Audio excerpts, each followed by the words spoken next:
All right, ladies and gentlemen, welcome back. Two Men in Black and White, an honest conversation. Our coverage continues of the shooting and murder of Charlie Kirk at Utah Valley University. Brock Ganeles joins me now from just outside New York City, the beautiful confines of the Hudson River Valley. And Brock, the hypocrisy to me is mind-numbing. Over the weekend, I should have taken the governor of Utah's advice and logged off of social media. It is a cancer.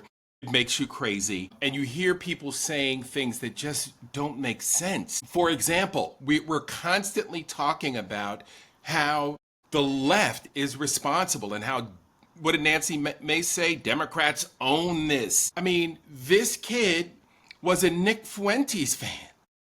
He was following Nick Fuentes. So are we looking at an individual that was upset with Charlie Kirk because he wasn't radical enough? And how did black people get involved in this?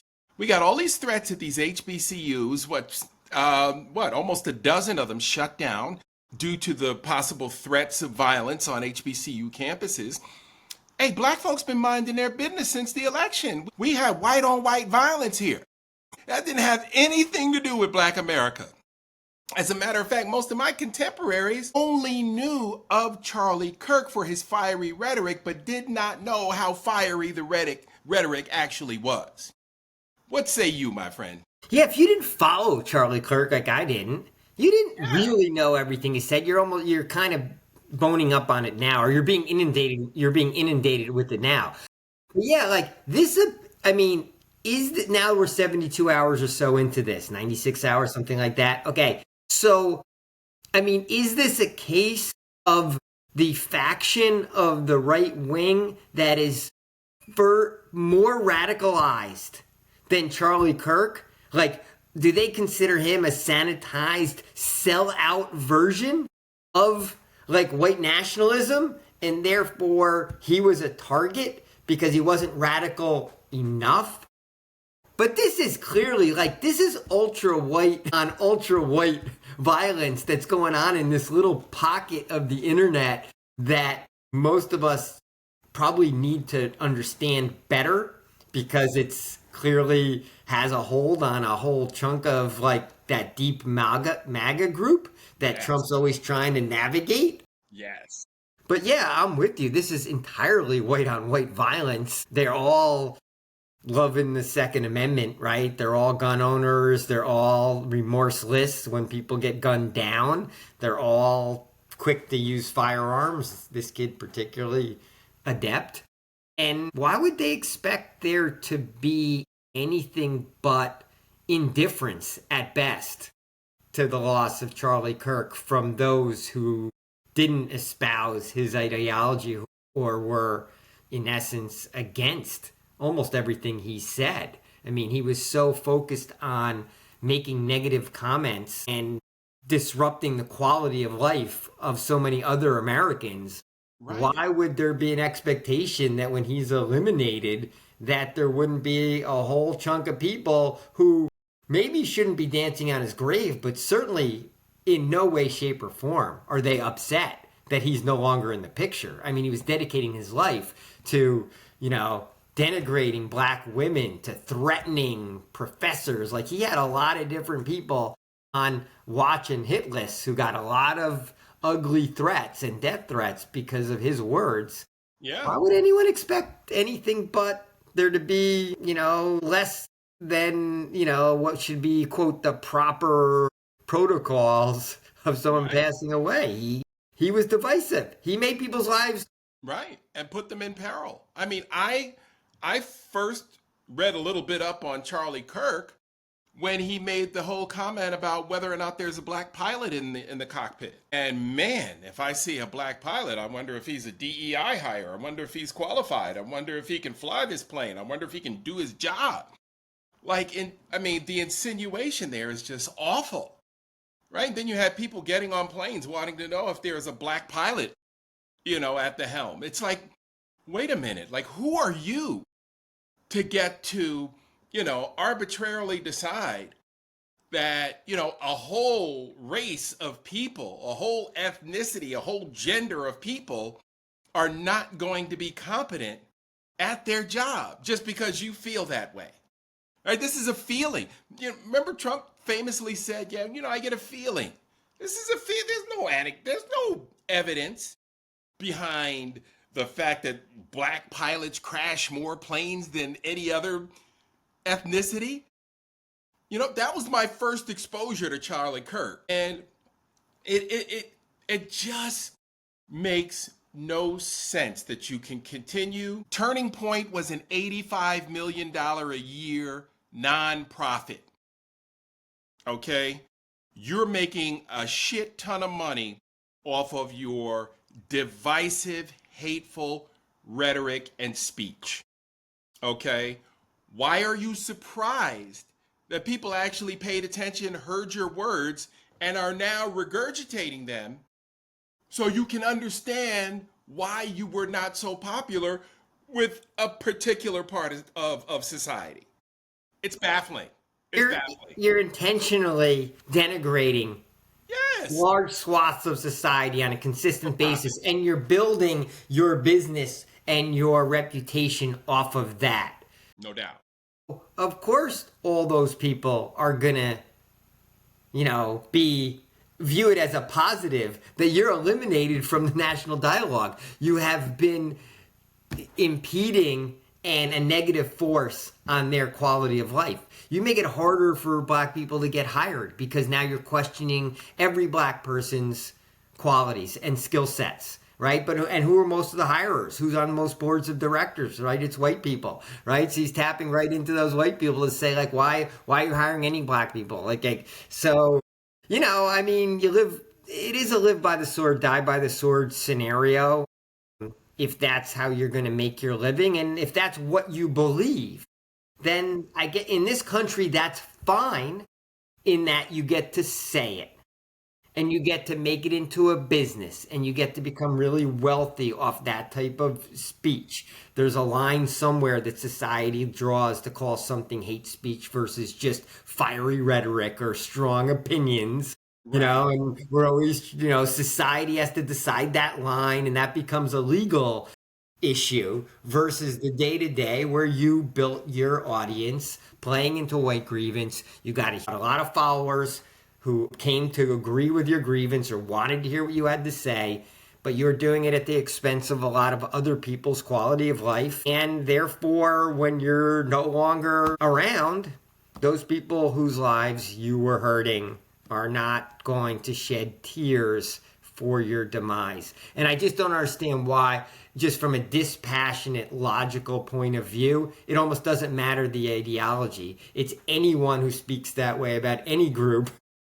Right. When their demise happens, the group that they were talking against all the time should be relieved that they don't have Exactly. that. He was a dark cloud hanging over all kinds of parts of society. But I think that there's a calculated effort on the right to try to martyr dies Charlie Kirk and to Right. try to use this moment for more ICE crackdowns to really play and amp up the white nationalist movement. So to me, it's now a propaganda game and a calculated effort on the right. And Trump's playing that game and he has his minions behind him all mimicking those words. I don't think most of them believe what they're saying. No, they can't. They can't. They can't because there wasn't this kind of outrage for the Minnesota elected officials and her husband that were gunned down. Where was outrage feels performative. It feels like it's manufactured. And then the people at the top are not helping. They're not trying to tamp down any of the rhetoric. They're trying to make it work. See, this is, I think, the furthest right wants this because they're gearing up for that inevitable, right, civil war that they feel like is coming, right? And this may be, the turning point. But the grandmother of the shooter of Charlie Kirk said that the family was hardcore Trump. So again, I ask, what does this have to do with black people? What does this have to do with Latinos? It has nothing to do with us. Look, you had a white man at one of the whitest universities in one of the whitest states in America get shot by another white man who blended in with a white crowd to get away. Like, you don't think somebody would have noticed the brother that was in there with a long gun? Come on now. Let's be realistic, right?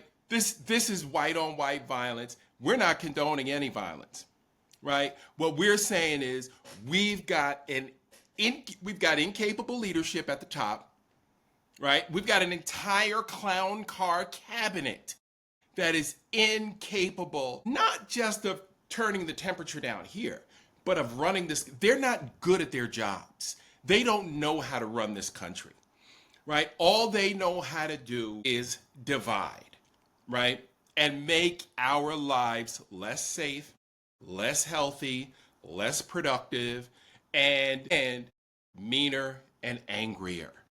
Quite frankly, Brock, I don't mind not going outside. I went to an event yesterday because I knew it was going to be an all-black event, and I knew I'd feel safe there. It was an alumni event for our college. It was a football watch party, and I knew it wasn't going to be ridiculously crowded, people stepping on each other or anything like that. Just a nice, easy afternoon. You know what? I drove down and I drove back, and I had a nice afternoon. You know? I don't want to live in fear. This is the first time in my life, except for the summer of Son of Sam, because I was just a kid then and I was scared to death. Even though, the crimes were happening in New York City, we were a good 45 miles away from it. It scared me to death. I don't want to live in fear. I don't want my children living in fear. I don't want my grandchildren living in fear. Right? So this is not, well, we keep saying we're better than this, but are we? We did the same thing in the 60s. Medgar Evers, Dr. King, Malcolm X, RFK, JFK, right? We did the same thing in the 60s. Yeah, Those people who didn't agree with us, we killed them. Yeah, Charlie Kirk may have been a political assassination by definition, but it was done by another white person who is just more radical and in essence follows a leader in Nick Fuentes who's more hardcore Nazi than Charlie Kirk is, and maybe had gotten riled up to for some reason hate Charlie Kirk. I mean, I'm still curious to maybe find the reason behind it. Doesn't really matter at the end of the day.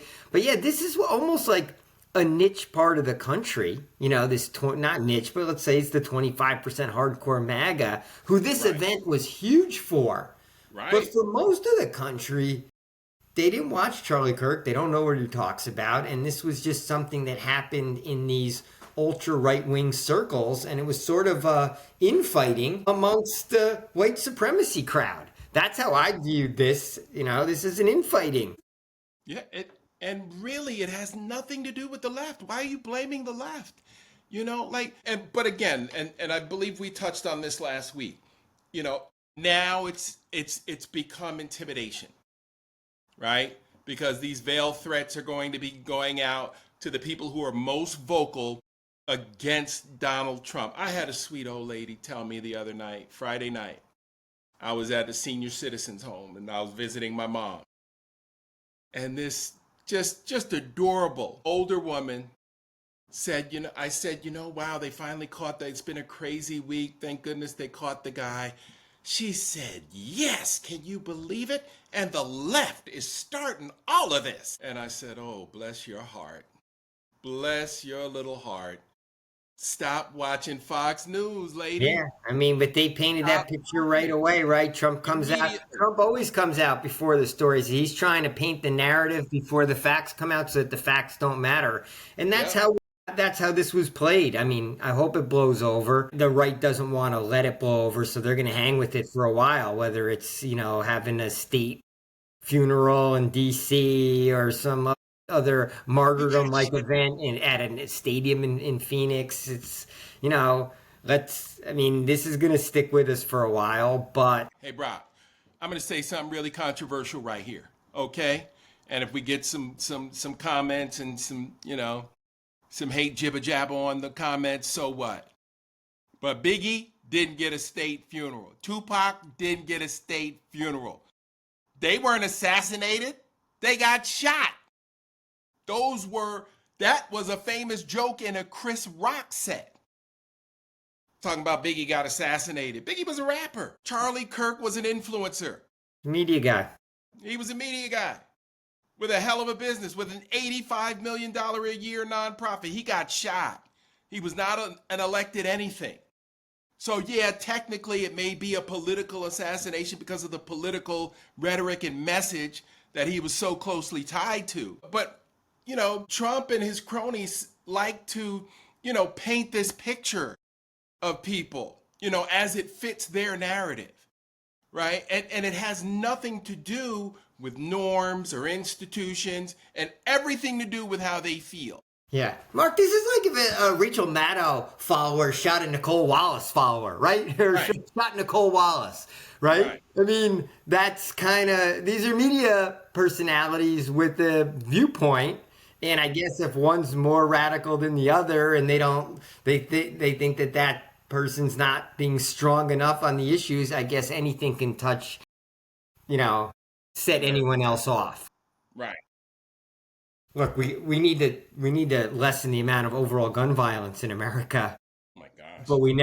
but that can never be part of the discussion, right? That's a lost cause until we have a massive overturning of what our elected officials look like a massive. So there's no point in even asking for it because it's just not going to happen, right? In this current environment, I mean, we can't even get the Senate to vote for the Epstein files, right? They voted that down, right? I mean, the right is in lockstep with whatever Trump wants, pretty much for the most part. And right now, he wants divisiveness.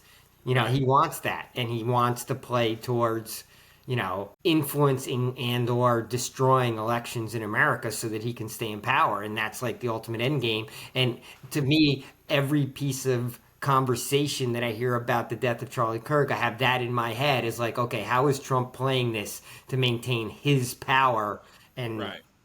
Because it's all about the convenience for him, right? Charlie Kirk's death probably happened too soon for him, right? He would have rather have been closer to the 28 election, so he could throw military troops out on the street and say, we're at war with the radical left. And of course, we can't have, free and fair elections during a time of war. So I'm just going to, extend my term for another year or two.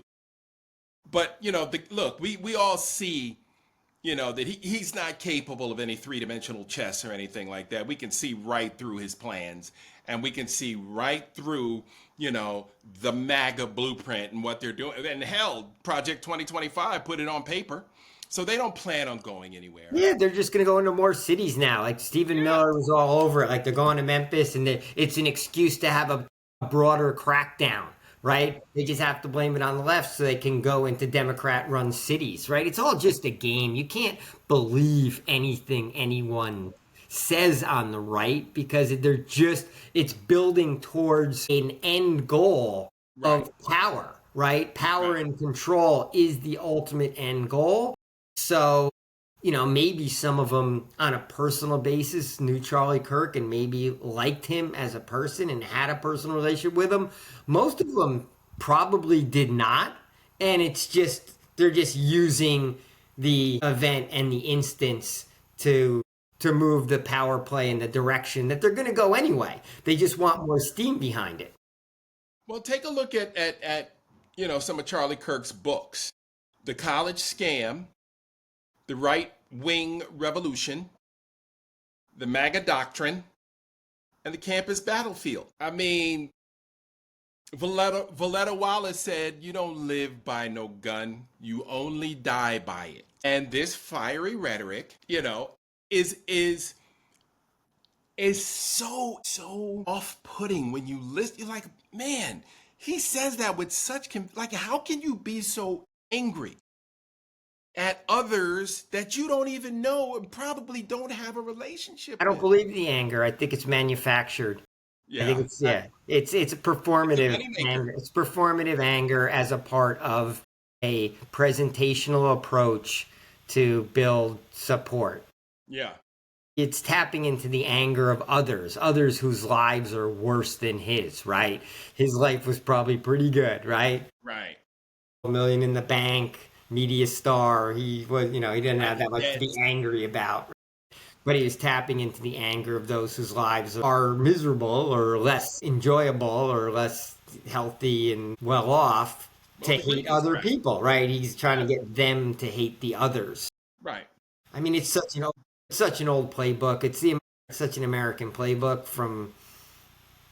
It's just been here around as long as I've been alive, and it predates me. Ever since time. And they were talking about lowering flags to half staff, in Georgia. Trump ordered U.S. flags across Georgia to be flown at half staff. They were half staff in New York. I drove down the thruway. They were half staff in upstate New York. Can somebody explain to me how is he getting the Congressional Medal of Freedom? Like, what did he do that, when we think of the people who have been assassinated in this country, Abraham Lincoln, right? Dr. Martin Luther King, John F. Kennedy, people who actually were trying to make this country a better place. Ronald Reagan, they attempted to take Ronald Reagan's life. Yeah, I'm no Reagan fan. But the right is convinced that Charlie Kirk was trying to make America a better place. They just have a different view of what a better place is. I'll give them that. Okay, that can be your methodology. I get it. There's a lot your ideology, right? There's a whole swath of people in this country who, want a whiter America. Right. That's how Trump got elected. So I get that that's what they believe, and it's their right to believe that. And it's their right to say that in this country. We just need a bigger numbers against it. And at this point, I'm like, the left has to just stay out of this civil war on the right and just argue against the propaganda that is being perpetrated, in essence, against the left, right, as being blamed for something that is a right on right, white on white violent act, being played out over here in this corner that, like, most of us, like I said, we're barely paying attention to. Well, according to the U.S. flag code, the American flag is flown at half staff to honor national tragedies, significant deaths, or official periods of mourning. Traditionally reserved for government officials and military members, presidents have broad authority to extend it. There you go, right there. As soon as you have the words presidents have broad authority, that means it's a norm. It's not a law. That means it's up to Donald Trump. That's how Rudy Giuliani is going to get a Congressional Medal of Honor. Charlie Kirk's going to get something posthumously, whatever you pronounce that word, right? Like anything that where the president has discretion, to me, it's out the window. It's meaningless now because you've given the keys to this, child and moron who's only going to do things that help to perpetrate his power. So you're only going to see certain people get honored, and he's really taking the honor out of all these great American traditions.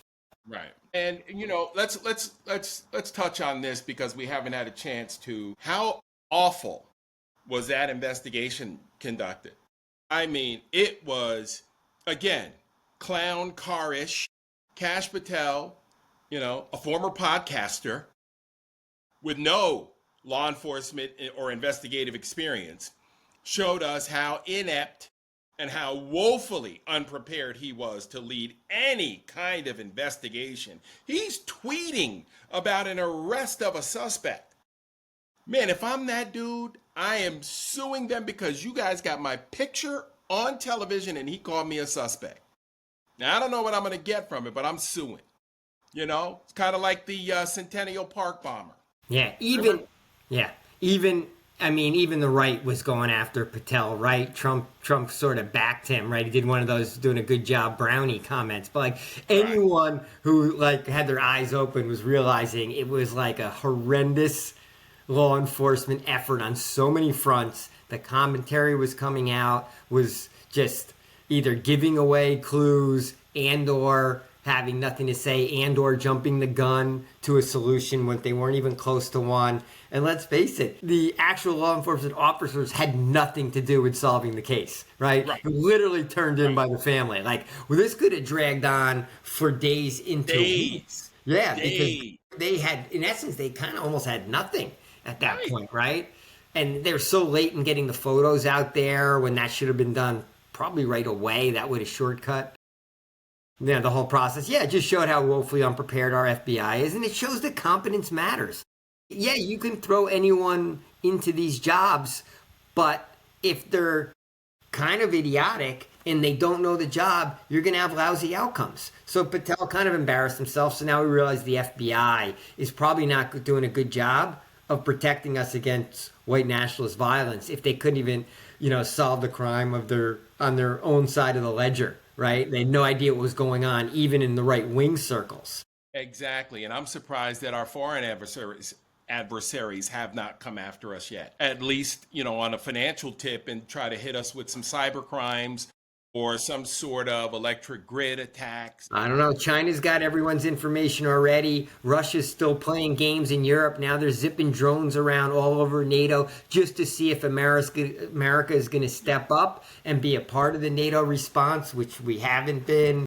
So they're still out there playing. Israel's doing whatever the fuck they want, bombing into Qatar. Now it's got all the Arab nations up in arms because they got American military facilities within their sovereignty, yet they're still getting bombed. I mean, there's just a lot of crazy shit going on in the world. We're bombing random boats in the Caribbean, and we still have no idea who was on that boat. So the propaganda is telling us and the world that it was a bunch of, quote, narco terrorists, if that's a thing, like drug deal, right? But we don't even know who we killed, and we never will. They're at the bottom of the ocean, right? Venezuela's saying they weren't even drug dealers, so who knows? Right. Plus a drug dealer and a terrorist, those are two full-time jobs. And I don't know, there's not enough hours in the day to drug deal and commit terrorism. It takes too much time, too much planning. Right? Yeah, but if you define drug dealing as, that's an attack against the American people, so now you can quote that person into you can. Yeah. It's wordsmithing, right? It's not like the action. But look, we just committed an act of war with no information, no intelligence, right? So we have Tulsi Gabbard, Kash Patel, you got RFK in charge of Health and Human Services. I mean, you have all these key elements, and you just see how bad, the process is and the outcomes can be when you just have, we have a idiocracy. Right. That's what you've been calling it for a couple months, right?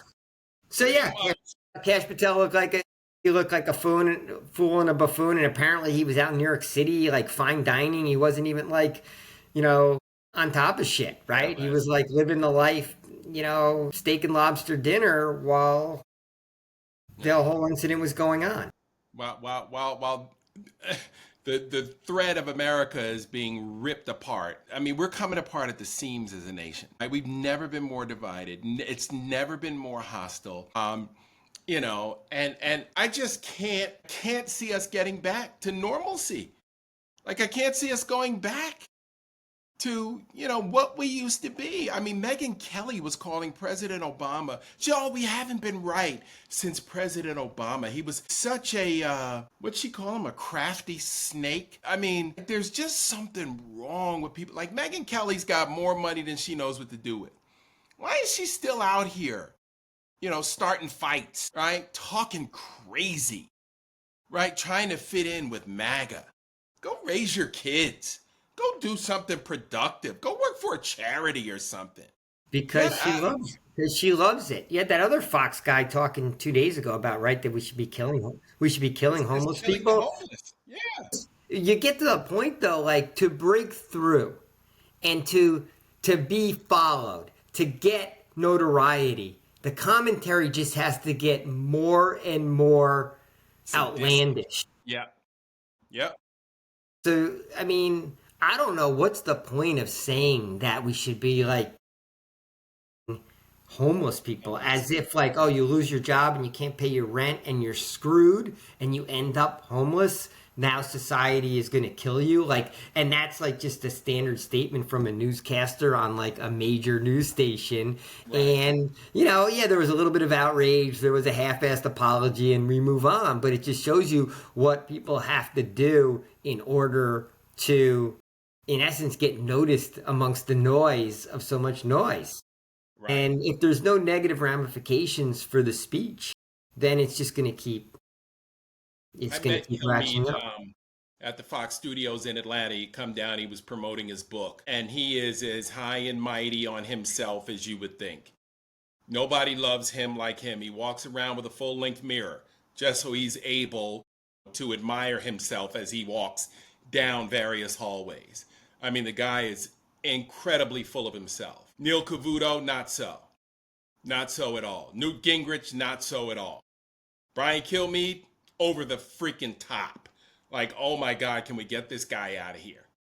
I actually enjoyed interviewing Newt Gingrich, which shocked me, right? Because I live in Georgia. His politics are a little off-putting if you're, on the more liberal side of things. But he was actually incredibly polite, incredibly knowledgeable about history. He had written a history book. Yeah, he's smart. Yeah. I mean, I And, disagree with almost every one of his stances, but you can acknowledge that he's, yeah, I mean, he's smart. That's made him scary, right? Guys exactly. like him are a little scarier, right? And they That's the stay in problem. politics instead of just going on TV, right? TV, you just have to look the part. No offense to you as a media guy, look the part. None taken. Especially None now, taken. and you have to generally be provocative. I mean, which is what Charlie Kirk was, right? To take it full circle, right? So like a Kilmeade is just picking up that mantle of, well, you just got to say stuff that's gonna. He's probably just happy that he got more famous by saying Right. that, By saying right? that. Yeah. Yeah. He slept well, I'm Yeah, sure. we're talking about him, right? Right. Right. He probably thinks he won the game because we're talking about him, and all I had to do is give a half-assed apology.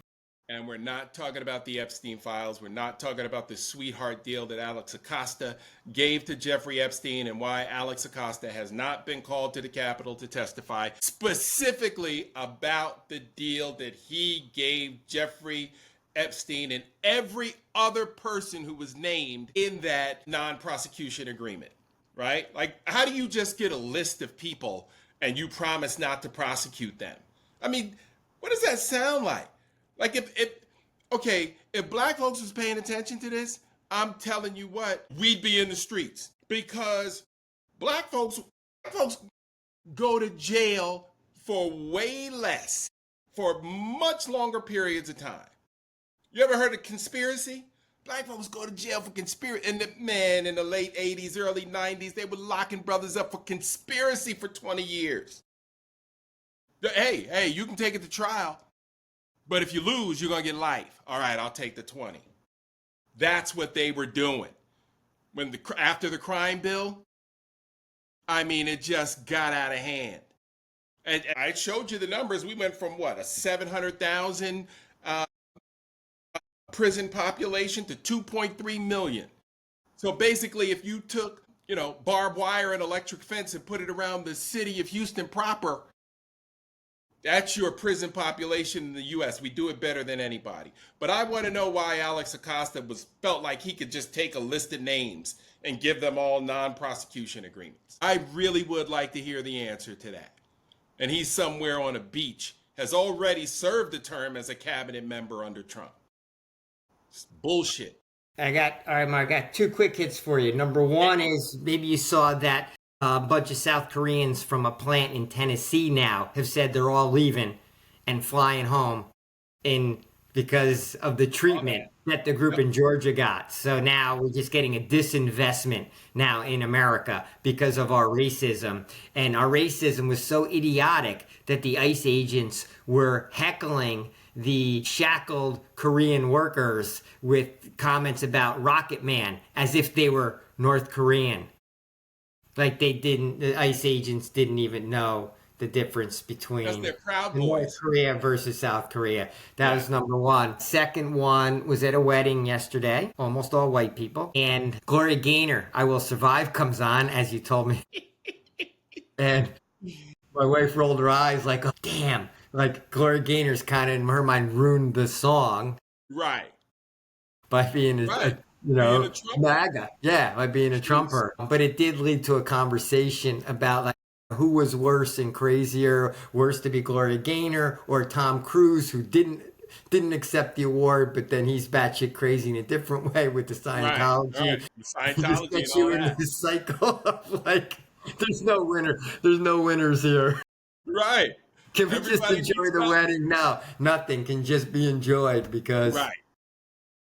Right, because of the climate, because of the atmosphere, because of the ridiculousness, and everybody's quest to be famous. Social media is doing it, but we're doing our part. well, we're doing what we can. Having been banned on TikTok, you know, our footprint has It's been been limited limited. because we're apparently too inflammatory.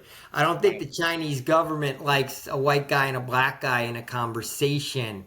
They are maybe worried that if white and black people actually get along, it wouldn't be good for China's effort at global Right. domination. So Right. maybe there's something behind the TikTok ban. Absolutely. Just a theory. Absolutely.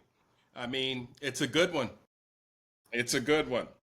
All right, buddy. That's it for us. We're out of here. We'll be back tomorrow. Same bat channel, same bat time. Have a good one, buddy. All right, Mark. Talk to you tomorrow. Pleasure. Peace.